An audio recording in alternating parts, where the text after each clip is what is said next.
they are a KIR match, and if our data says that a KIR match doesn't have as good a chance of responding to that antibody, then such a patient might get either some other kind of therapy, or there are some things we can do for somebody that is a match to block their KIR receptors.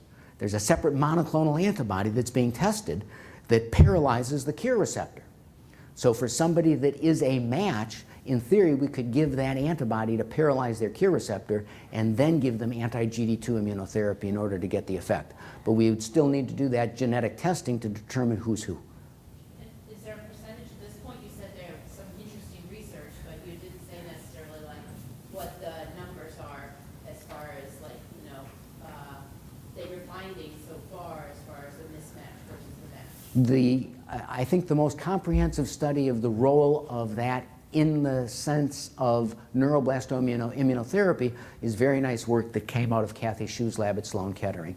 And in that setting, there was a clear statistically significant difference between those who had the KIR mismatch, who did better than those who were KIR matched. But it wasn't an all or nothing. Some people who were still KIR matched ended up doing okay. And some patients who were still KIR mismatched didn't do okay. So obviously there are other factors that add to it and influence the effect. Anyone else? Why is it so painful? Why is the immunotherapy so? Yes. The GD2 molecule that's very highly expressed on neuroblastoma. There's a whole lot of it on neuroblastoma cells. And so when you give a patient the antibody circulates everywhere in the patient, and wherever it sees the neuroblastoma, it sticks to it well. But only a tiny fraction of the antibody actually sticks to the tumor. Most of the antibody continues to circulate and gets broken down. Some of the antibody also binds to certain tissues that express a low amount of that GD2 molecule, and particularly peripheral nerves.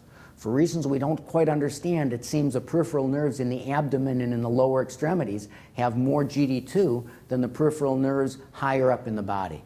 At least that's where most children and adults with melanoma who get this antibody complain of the pain.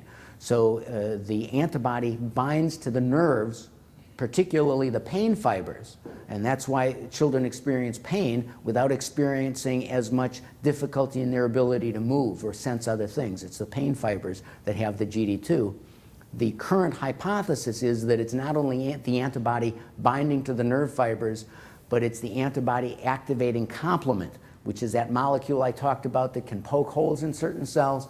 It's the complement that seems to be responsible for activating the nerves and causing the pain signals, although it's not the complement that's responsible for killing the neuroblastoma.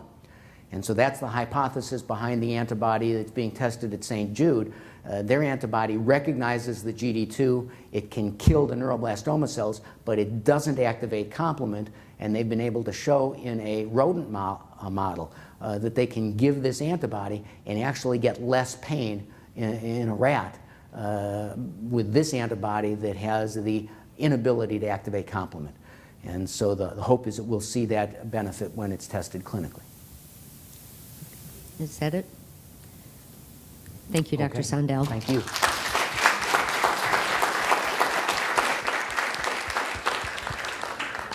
We're going to take a little break, but I do have a question for you. Kenna had asked me, I don't know if any of the doctors would be willing to stay around for a little while.